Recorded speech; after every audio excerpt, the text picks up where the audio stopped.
You think I'm scared of burning souffle? No. I'm scared of what happens when I let you in. Those were the first words I threw at him that day, half in jest, half in desperation.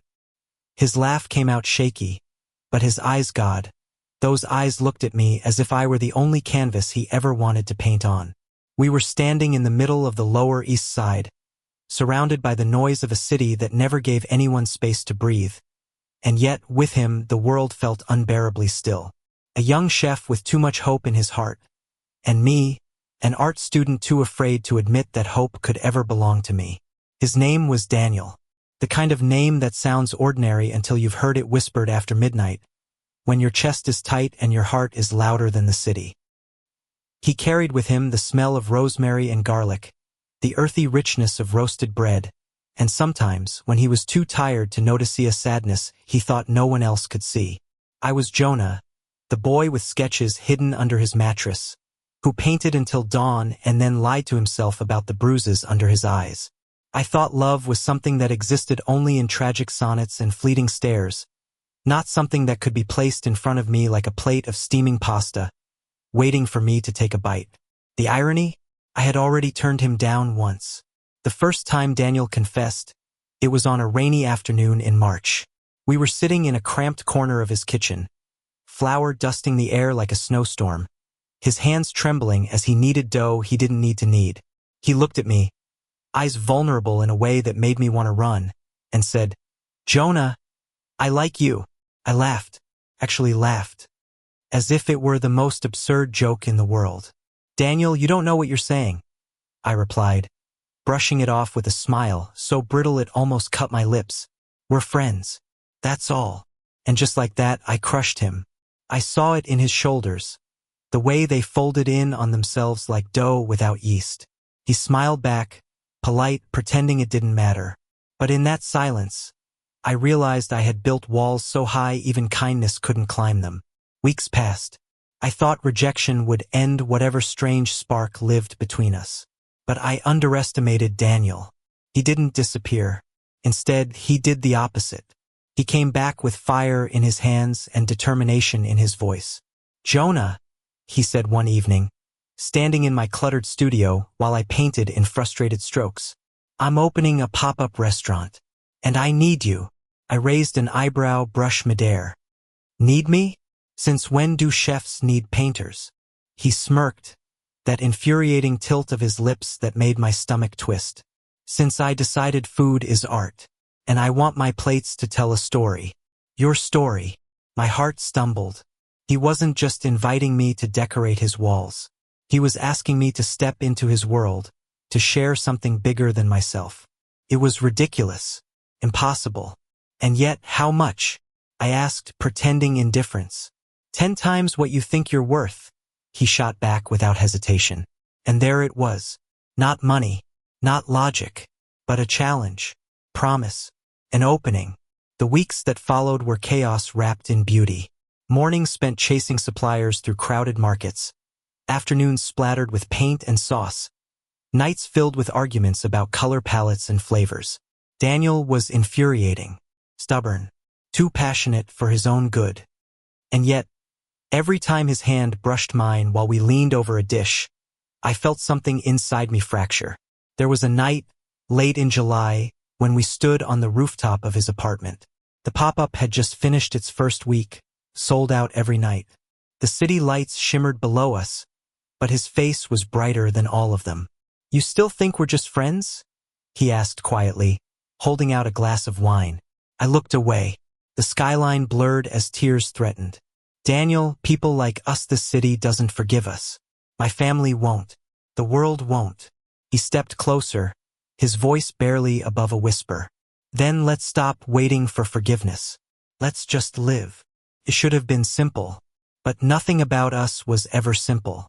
I tried to convince myself that I could keep it professional, that my heart could survive being near him without surrendering. But every plate we created together felt like a love letter. Every stroke of sauce, every painted flourish on porcelainate was intimacy made visible. And the world noticed. Critics wrote about the fusion of culinary and visual art, a collaboration that feels like two souls conversing. They didn't know how right they were. But not everyone applauded. Whispers started. About Daniel's late nights with me. About my drawings that always seemed to echo his face. About the way we stood too close in public, laughing at jokes no one else understood. Then came the call from my father. Jonah. His voice thundered over the phone. I hear things. Tell me they're lies. My silence was answer enough. You'll ruin yourself, he spat. And him. You'll throw your future away for what? A boy who cooks. I hung up before the tears could betray me. Daniel found me that night, sitting on the cold steps outside his restaurant. He didn't ask what was wrong. He just sat down, sliding a plate of still warm bread into my hands. Eat, he said softly. Then talk. The bread was salty, almost bitter, but it steadied me. I told him everything. The rejection, the fear, the weight of expectation pressing down like wet cement. When I finished, he looked at me with that maddening calm of his and whispered, Jonah, love doesn't ask for permission. It just is. I wanted to believe him. God, I wanted to. But belief is a dangerous thing when you've been raised on fear. And yet, despite everything, I kept coming back. To his kitchen. To his laugh. To his warmth that felt like sunlight after years of winter. I thought I was protecting him by keeping my distance. But what I didn't realize was that I was only hurting us both. Because every time I pulled away, he followed. And every time I said no, he came back with a louder yes. Until one night when the tension snapped. It was past midnight. We were cleaning up after service, the restaurant empty, the air heavy with garlic and wine. Daniel cornered me against the counter, his hands braced on either side of me, his eyes blazing. Jonah, he growled. I'm done pretending. You can lie to yourself, but don't lie to me. You feel it. You want this. So stop running. My chest heaved. My body shook. And for the first time, I didn't push him away. I kissed him. Hard. Desperate. Like a dam breaking after years of drought. And he kissed me back, with all the fire and tenderness I had been too afraid to accept. For the first time, I let myself believe that maybe just maybe love was worth the risk. The kiss should have been an ending, but in reality, it was only the beginning of our unraveling. After that night, everything we'd been burying came alive. We were unstoppable in the kitchen, unstoppable in the studio, unstoppable in the way our lives intertwined. Our collaboration wasn't just about food and art anymore. It was about us. Every dish whispered something private. Every painting screamed the truth we could no longer hide. And yet, the world outside our little cocoon was merciless. A critic wrote an exposé weaving rumors into headlines. The lovers behind the plates. Overnight, what had been whispered in quiet corners was splashed across glossy magazines and viral posts. Daniel laughed it off, at least in public, but I could see the strain in his eyes when investors began to pull back. My father stopped calling. My mother sent one message. Jonah, please think of your future. The future. What a cruel word. One night, after a particularly brutal day of cancellations and gossip, Daniel slammed his fists on the counter. The sound echoed through the empty restaurant, a thunderclap of frustration. They don't get to decide this, he snapped, his chest rising and falling. They don't get to tell us what we're worth, Jonah. I'm not letting them. His fire terrified me as much as it thrilled me. And what if they destroy us? I asked, voice trembling. What if this all collapses because of me? He turned then, slowly, and gripped my face in his flour-dusted hands. Then let it collapse. We'll build something new. Together. The word together pierced me like a blade. Terrified me, yes, but it also healed something I hadn't even realized was broken. The final weeks of the pop-up were a blur. Despite everything, the rumors, the boycotts, the family silence who kept creating. And people kept coming. Not everyone, not the powerful names that once lined up to shake our hands, but enough. Enough to fill the room with warmth, with applause, with hungry souls who tasted more than just food. They tasted us. It was on the last night of the pop-up that Daniel made his move.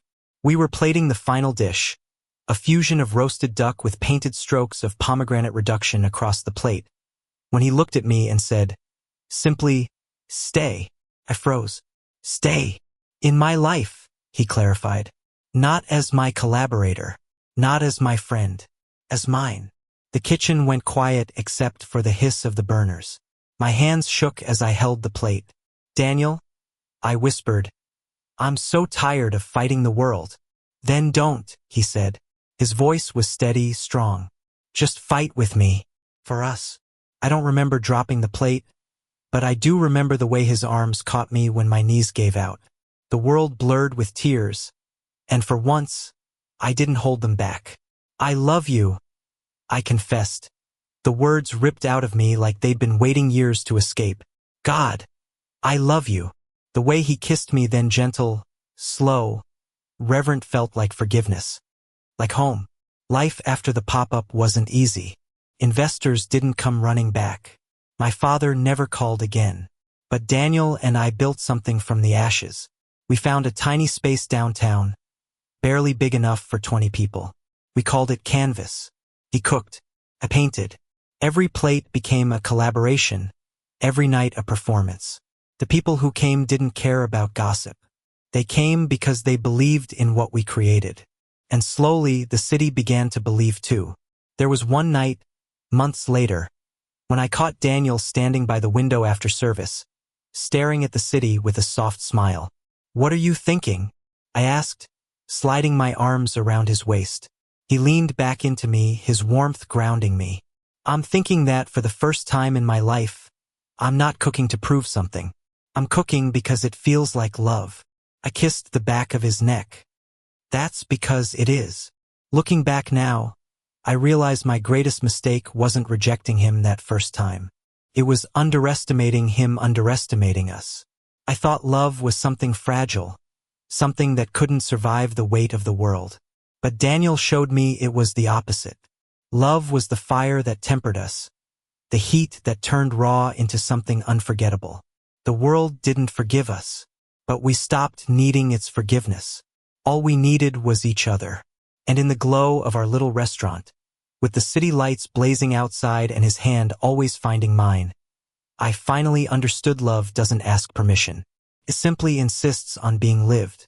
The night Canvas earned its first glowing review from the New York Times. Daniel pulled me onto the rooftop where it all began. He had no ring, no grand gesture. Just 2 glasses of wine, the city below, and that smile that had undone me from the start. Jonah, he said softly, we made it. And for once, I didn't argue. I leaned into him, felt his heartbeat steady against mine, and whispered the only truth that mattered. Yes, we did. And beneath the endless New York sky, we let our love be exactly what it was meant to be: loud, imperfect, and gloriously, defiantly ours. Thank you for listening. Don't forget to like and subscribe to stay updated with the latest videos.